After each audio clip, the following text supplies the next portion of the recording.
Good morning, everybody. So I'm going to make a quick video and talk about the Carmelo Anthony incident with the 17-year-old kid that seems to have been trying to protect himself after sitting underneath a tent while it was pouring down raining. You know, if anybody knew back in the day during Reconstruction, the Ku Klux Klan started in 1870.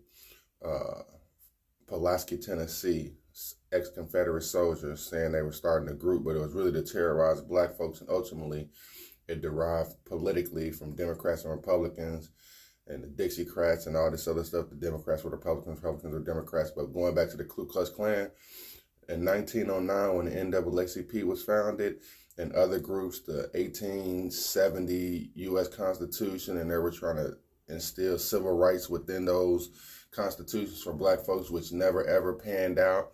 The NAACP, which had individuals like W.E.B. Du Bois and Walter White, the black man that was so light-skinned that he can pass for white, that he would go down to Georgia and disguise himself, and got involved in Klan activity before they realized he was actually a black man. Look him up. But you know, what I was thinking was, I saw people online talking about, uniting to represent these kids. Don't let people just be out on an island where they can be treated by the justice system, by society, by white supremacy, or anything else, just any sort of way.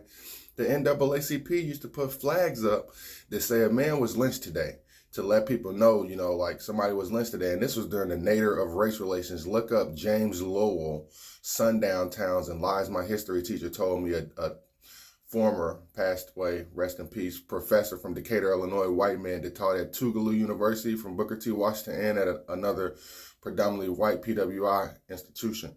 But he talked about how people didn't realize, the nadir of race relations, nadir meaning the low point, and the zenith, the high point, from 1880 to 1940, how many people were lynched and stuff.